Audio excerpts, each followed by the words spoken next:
Hola a todos, mi nombre es David Valero. Les voy a explicar los siguientes puntos. Uno de los puntos es control de factores de bloque y de ruido. ¿Qué sigue después del primer experimento? Y por último, ¿qué hacer cuando ningún efecto es significativo? Control de factores de bloque y de ruido. Cuando se planea y realiza un experimento, lo primero que hay que hacer es contemplar todos los aspectos que podrían influir en el resultado, así como la fuente de variación o factores que aun cuando no sean de interés estudiar, se piensa que sí pueden influir en la variable de respuesta. Es importante determinar cuáles factores deben estudiarse o investigarse, de acuerdo a la supuesta influencia que tiene sobre la respuesta. No se trata de que el experimentador tenga que saber a priori cuáles factores influyen, puesto que precisamente para eso es el experimento, pero sí de que utilice toda la información disponible para incluir aquellos que se considera que tiene un mayor efecto. Para saber bien, voy a definir lo que significa planear. Planear son actividades encaminadas a entender, delimitar el problema u objeto de estudio y seleccionar variables de respuesta y factores.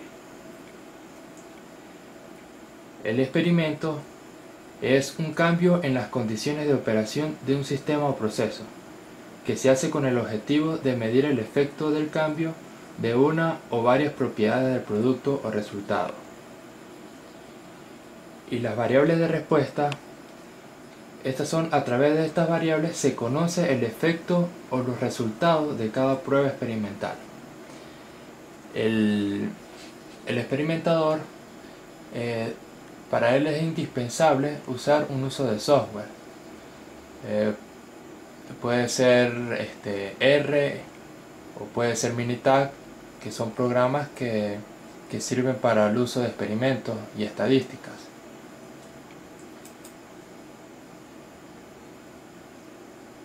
Hay tres maneras de controlar el efecto de este tipo de factores, que son estudiarlo o bloquearlo activamente durante el experimento, eliminar su efecto al mantenerlo fijo en su valor usual durante todo el estudio, y eliminar en lo posible el efecto indeseable a factores de ruido. Como primer punto está estudiarlo o bloquearlo activamente durante el experimento. Para este estudio, por lo general se asignan varios niveles al factor de bloque, y en cada nivel se prueban todos o algunos de los tratamientos en orden aleatorio. Esto quiere decir de manera al azar. En la práctica solo se estudian aquellos factores de bloque que pueden influir en la comparación y es económicamente factible fijarlos en diferentes niveles. Por ejemplo, se suelen estudiar en forma directa factores de bloque como operadores, lotes, tipo de producto, tipo de materiales, entre otros. Como podemos observar, aquí están los operadores, los tipos de producto, mercancía, tipos de materiales, como el material de los marcadores, las tintas que son diferentes. Entonces serían los tipos de materiales. Otro punto es eliminar su efecto al mantenerlo fijo en su valor usual durante todo el estudio. Si el factor de bloque son los operadores de las máquinas que se quieren comparar, la estrategia equivaldría a utilizar el mismo operador. En este caso se tendría la limitante de que los resultados son solo válidos para este operador. Por ejemplo, si se quieren comparar 4 máquinas, es importante tomar en cuenta al operador de las máquinas, de cada una de las máquinas.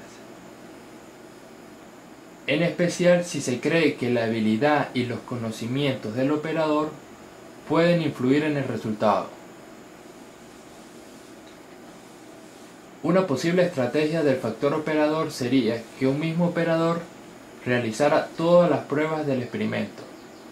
Aquí hay un operador, como dice, sería importante que él realizara todas las pruebas del experimento como una estrategia. Otra posible estrategia de bloqueo sería experimentar con 4 operadores, 4 bloques donde cada uno de ellos prueba en orden aleatorio las 4 máquinas. En este segundo caso, la comparación de las máquinas quizás es más real. Cada operador es un bloque, porque se espera que las mediciones del mismo operador sean más parecidas entre sí que las mediciones de varios operadores.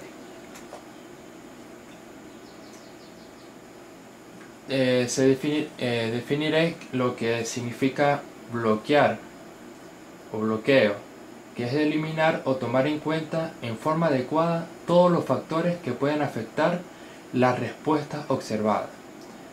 Al bloquear, se supone que el subconjunto de datos que se obtenga dentro de cada bloque debe resultar más homogéneo que el conjunto total de datos.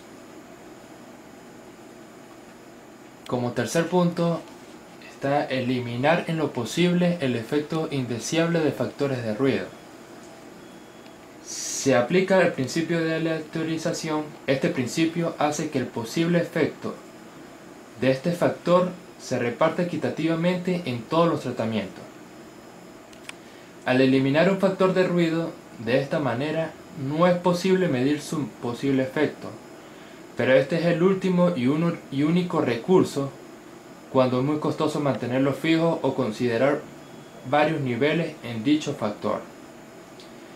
Es necesario saber que no es objetivo del experimento estudiar el efecto de los factores de bloque, ya que estos factores solo se controlan por la necesidad de lograr una comparación justa y precisa de los tratamientos.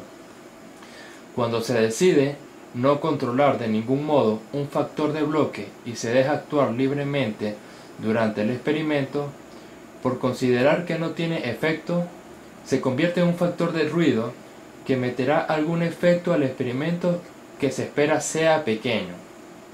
Los factores de ruido son aquellos que varían durante la operación normal y que no podemos controlar, o aquellos que preferimos no controlar, ya que si se hace resultaría muy costoso.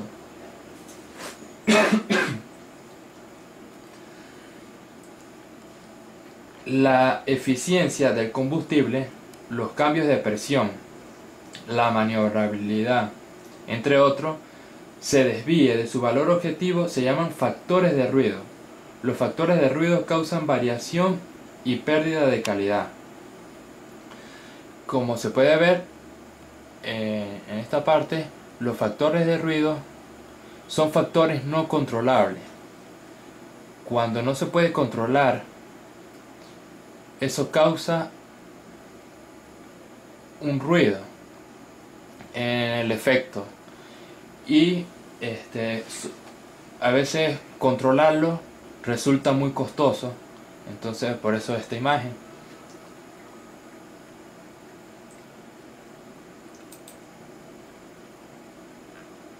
¿Qué sigue después del primer experimento?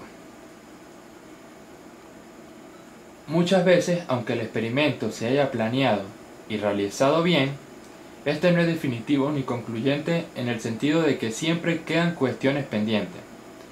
El camino a seguir después del primer experimento se basa en los resultados obtenidos en este primer estudio. Existen al menos 3 tipos de acciones a seguir.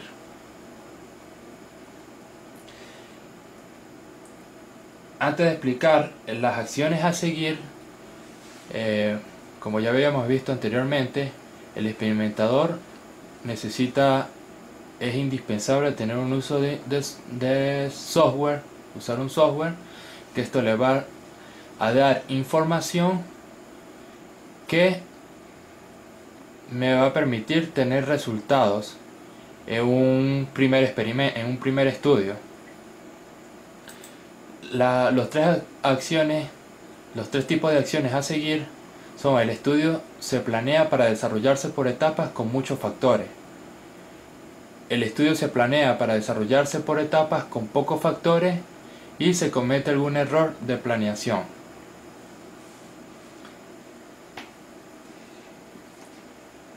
El estudio se planea para desarrollarse por etapas. puede ocurrir que al comienzo de la investigación se tienen demasiados factores y entonces es difícil pensar que el primer experimento pueda ser definitivo. La estrategia inicial en este caso es correr un diseño altamente fraccionado o saturado para detectar los pocos factores que tienen mayor influencia y posteriormente planear un segundo experimento más completo con estos. Como segundo punto está el estudio. Se planea para desarrollarse por etapas, aunque no sean muchos los factores que se tienen desde el principio. Si se tiene una cantidad moderada de factores, digamos de 5 a 8, y como cada corrida es costosa, se quiere evitar un exceso de pruebas. La estrategia recomendada es correr inicialmente un diseño factorial fraccionado de resolución 3 o 4, y después, si hubiera necesidad de aclarar la confusión de los efectos, se corre otra fracción adicional para eliminar dichas ambigüedades. Otro ejemplo de esta situación es cuando se tienen pocos factores. Y es una situación, y en esta situación es cuando se tienen pocos factores y se decide correr inicialmente solo una réplica del experimento. Pero a la hora del análisis se encuentra que algunos de los efectos quedan intermedios y no es fácil decidir si considerados significativos o no. Para definir esta situación se decide correr una réplica adicional para dar una más potencia al experimento y tener más grado de libertad para el error. Como tercer punto está, se comete algún error de planeación.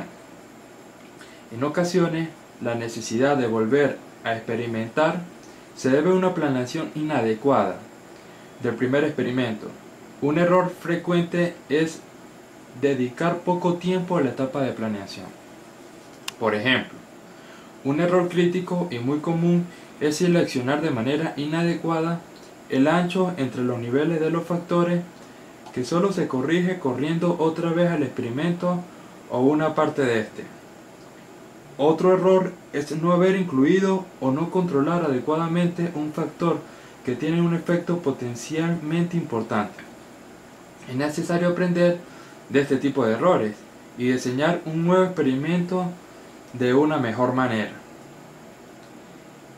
Varias de estas acciones tienen mayor utilidad con una cantidad moderada de factores, entre los cuales están las posibles acciones que están reescalar, quitar y agregar factores, repetir, moverse del lugar y aumentar. Reescalar. Esta acción se aplica cuando no se tomó el espaciamiento adecuado entre los niveles en uno o varios de los factores controlados en el experimento y por lo tanto no se pudo detectar el efecto de esos factores. Corregir esa falla en la planeación implica volver a correr al menos la mitad de experimento y a veces por completo cuando no se logran reproducir las condiciones de operación iniciales. Quitar y agregar factores. En un segundo experimento se quita un factor cuando se ha comprobado que no afecta de ningún modo a la respuesta, y se puede agregar otro que no se había considerado por alguna razón, pero que ahora interesa estudiar su efecto. Es recomendable que desde el primer experimento no se deje ningún factor controlable fuera del estudio si éste tiene posibilidades de afectar, ya sea solo o interactuando. La acción de colapsar es una manera elegante de eliminar del análisis de un experimento un factor que no afecta. Repetir. Repetir se recomienda replicar o repetir el experimento al menos parcialmente. Cuando hubo efectos para los cuales no se pudo ser concluyente en el sentido de que no quedó claro si afectan o no. En el ANOVA, estos efectos se distinguen porque su valor P son mayores que 0.05, pero a la vez pequeños, por ejemplo, son menores que 0.10. El pareto de efectos de barras correspondientes a tales efectos tienen longitud intermedia. Y entonces surge la pregunta, ¿falta potencia a la prueba? Una manera de aclarar esta duda es correr más repeticiones o réplicas del experimento. Las repeticiones auténticas permiten tener un mejor estimador del error y mejorar sensiblemente el análisis de varianza. Como siguiente punto está moverse del lugar. Esta acción y la siguiente conforman la estrategia experimental llamada metodología de superficie de respuesta, la cual se presenta. Ambas tienen que ver con el interés, porque del experimentador, de llegar a las condiciones óptimas de operación del proceso, donde no basta con obtener un mejor tratamiento o tratamiento elegido en el primer experimento, sino que se buscan mejores maneras de operar el proceso. Del primer experimento, mediante el modelo de regresión ajustado, se pueden sacar conclusiones acerca de hacia qué dirección mover los niveles de cada factor, en aras de un mejor desempeño de la variable de interés. Esta estrategia generalmente se trabaja con pocos factores, no más de 4, corriendo en el primer experimento los puntos necesarios para ajustar un modelo de primer orden. Aumentar, como último punto, entre las posibles acciones está cuando se busca optimizar un proceso y en el primer experimento se detectó curvatura para la superficie de respuesta no es descrita adecuadamente por un modelo de primer orden. Entonces, será necesario aumentar el experimento. Para ello se selecciona en forma adecuada puntos adicionales y se corren, a fin de estudiar no solo efectos principales e iteraciones dobles, sino también los efectos cuadráticos puros. Las características fundamentales del diseño aumentado es que tiene al menos 3 niveles en cada factor para estudiar ese tipo de efectos.